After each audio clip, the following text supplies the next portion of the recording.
प्रभु यीशु ख्रीस्त में मेरे प्यारे भाइयों और बहनों, आज के ये सुंदर सुबह एक नई आशा लेकर आई है।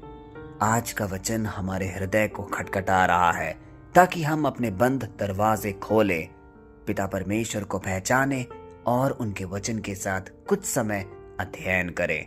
क्योंकि आज का वचन हमें आश्रय देने वाला वचन है, क्योंकि वह हमें समझाएगा कि हमारा पिता परमेश्वर के साथ कैसा रिश्ता है।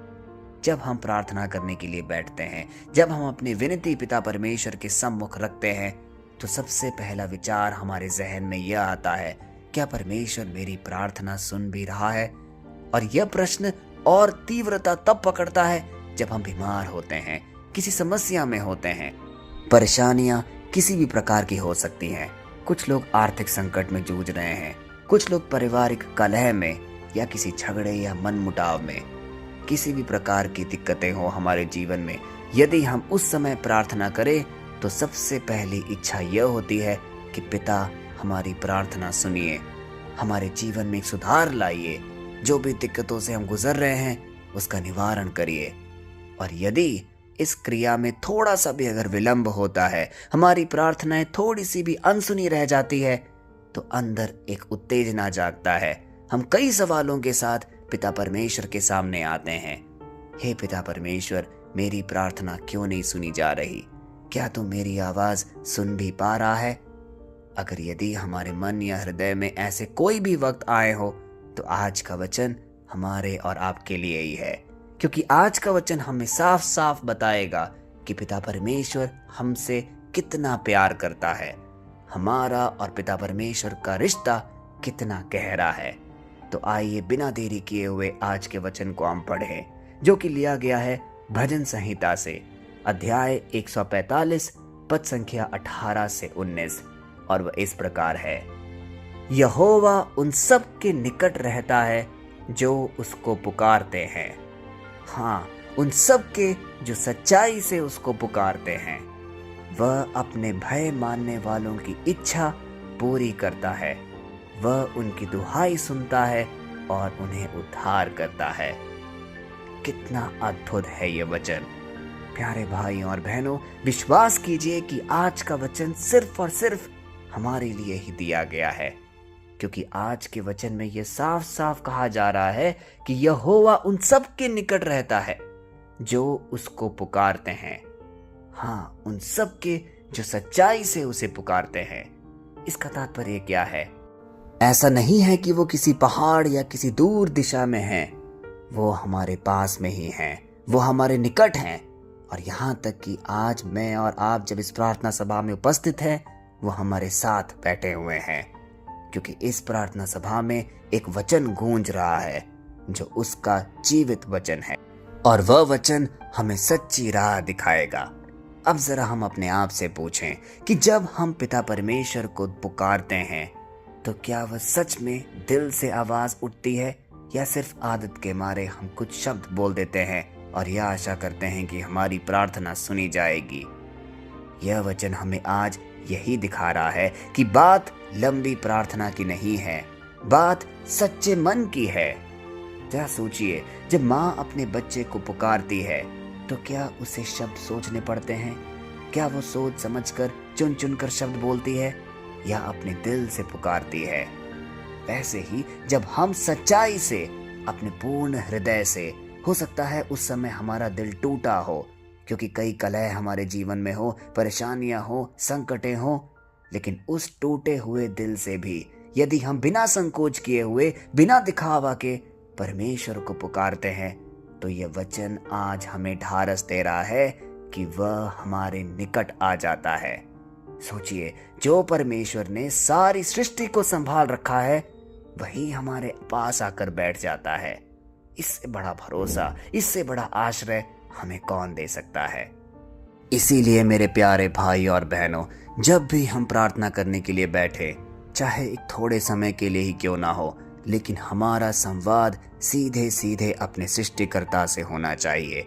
एक दिल का संवाद, जिसमें हम अपना दिल खोलकर पिता परमेश्वर से वह सब कुछ कहे जिसकी भी हमें जरूरत है, जो हमें पीड़ित कर रही है, जिससे हम परेशान हैं। तब वह प्रार्थना सीधे सीधे पिता परमेश्वर के पास जाएगी और वह स्वर्ग छोड़कर हमारे पास आएगा, क्योंकि वह दूर नहीं है, वह निकट है। जो सच्चाई से पिता परमेश्वर का नाम लेगा वह उसके पास मौजूद रहेगा। आगे वचन क्या कहता है कि वह अपने भय मानने वालों की इच्छा पूरी करता है। अब यहाँ पे इस वाक्य को समझने की जरूरत है। यहाँ डर की बात नहीं की गई है, बल्कि सम्मान और भरोसे की बात। क्योंकि जब हम ये सुनते हैं कि हमें भय मानना होगा तो मन में तुरंत एक डर की भावना आती है, लेकिन परमेश्वर यह नहीं चाहता। जब हम परमेश्वर को जीवन में पहला स्थान देते हैं, जब हम उसे कहते हैं कि हे प्रभु तू जो चाहे वही हो, सच्चे मायने में वही है भय मानना। तब हमारी इच्छाएं भी बदलने लगेंगी, तब हम पिता परमेश्वर के वचनों पर खरे उतरेंगे, क्योंकि यही है आज के वचन का मर्म कि वह अपने भय मानने वालों की इच्छा पूरी करता है। हमारे अंदर एक अलग सी सम्मान, एक अलग सा भरोसा और आश्रय अपने पिता परमेश्वर के ऊपर हमें रखना होगा। क्या आपने कभी ध्यान दिया है कि जब दिल हमारा साफ होता है तो चाहते भी सही हो जाती है, और यदि हमारे दिल में कहीं भी कपट, लोभ, लालच या कोई गलत भावना होती है तो हमारे कर्म भी गलत हो जाते हैं। क्योंकि जिस व्यक्ति में परमेश्वर के प्रति उसके मन में भय होगा तो वह कभी गलत रास्ते में नहीं जाएगा। हो सकता है कि आसपास की परिस्थितियां उसे गलत काम करने के लिए प्रेरित करे, लेकिन जब वह अपना पहला कदम उठाएगा उसे यह याद आएगा कि पिता परमेश्वर मुझसे कितना प्यार करता है, मैं उसका दिल कैसे दुखा सकता हूँ। वह मेरा सृष्टि करता है, उसने मुझे एक जीवन दिया है, मैं उसे पीड़ा कैसे दे सकता हूँ। और यदि यह भाव हमारे मन में होगा तो हम सदैव उसका भय मानेंगे, क्योंकि वह सर्वोच्च सम्मान और भरोसे के योग्य है। और अंत में कितनी खूबसूरत तरीके के साथ यह वचन हमारे साथ एक रिश्ता जोड़ता है, एक वादा करता है, और वह यह है कि वह उनकी दुहाई सुनता है और उन्हें उद्धार देता है। इसका मतलब यह नहीं है कि वह सिर्फ सुनता है और चुप बैठ जाता है, वह सुनता भी है और काम भी करता है। आज यदि कोई भी बीमार व्यक्ति इस प्रार्थना सभा में उपस्थित हो, वह अपनी परेशानियों में जूझ रहा हो, अपने घर की संकटों में या कोई अलग भविष्य के डर से, यह वचन आज उनके जीवन में एक घोषणा कर रहा है कि तुम्हारी दुहाई बेकार नहीं जाएगी, तुम्हारी आवाज स्वर्ग तक जरूर पहुंचेगी, और वही परमेश्वर जो सुनता है वही तुम्हें छुड़ाएगा।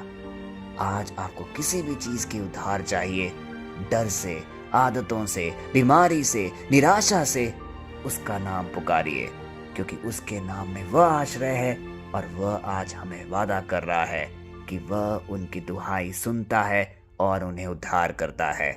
निसंकोच होकर एक आत्मसमर्पण के भाव से अपनी सारी दुहाई उसके सामने रखें, क्योंकि वह हमारा सृष्टि करता है, वह हमें कभी भी खाली हाथ जाने नहीं देगा, वह हम सबका उद्धार करेगा।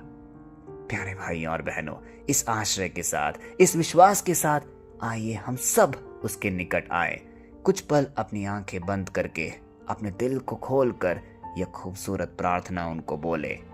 हे पिता परमेश्वर, आज हम तेरे सामने जैसे हैं वैसे ही आते हैं, कोई दिखावा नहीं, कोई मुखौटा नहीं।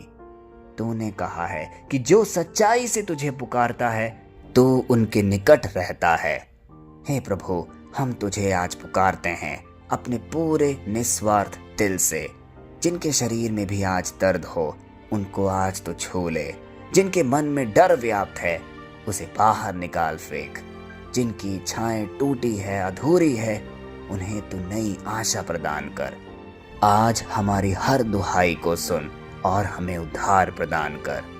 हे पिता परमेश्वर, हमारे घरों में आप देख रहे हैं जितनी भी परेशानियां हैं, जितनी भी संकटें हैं, चाहे वो बीमारी को लेकर हो, लड़ाई को लेकर हो या मन मुटाव को लेकर हो, सारी गलत भावनाएं और शक्तियां हमारे जीवन से दूर हो जाए, क्योंकि हम हैं वो लोग जो आपके वचन को दिन प्रतिदिन अध्ययन कर रहे हैं। हम तुझ पर विश्वास करते हैं। हे पिता परमेश्वर, तू अपनी चंगाई भरी हाथ हमारे जीवन में फेर। हम विश्वास करते हैं कि तू आज हमें सुन रहा है, तू पास है और तू काम कर रहा है। यीशु के सामर्थ्य नाम पे हम ये सारे निवेदन करते हैं, आमीन। प्यारे भाइयों और बहनों, विश्वास करिए कि आज के वचन ने हम सबको स्पर्श किया है।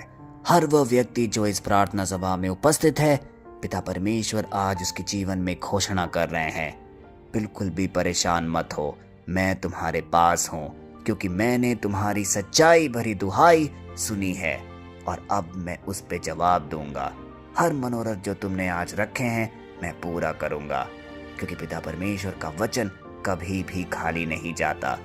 यदि आज वो हमसे वादा कर रहा है कि तुम अगर सच्चाई से मुझे बुलाओगे तो मैं तुम्हारे निकट रहूंगा, तो वो निश्चय ही हमारी बात सुनेगा, वो निश्चय ही हमारे जीवन में साथ साथ चलेगा। आइए इस वादा को कई लोगों तक हम बांटे, क्योंकि यह है जीवित वचन। जिस जिसके जीवन को ये स्पर्श करेगा उसके अंदर एक जरूर बड़ा बदलाव दिखेगा, क्योंकि यह है हमारा अटूट विश्वास अपने सृष्टिकर्ता पे।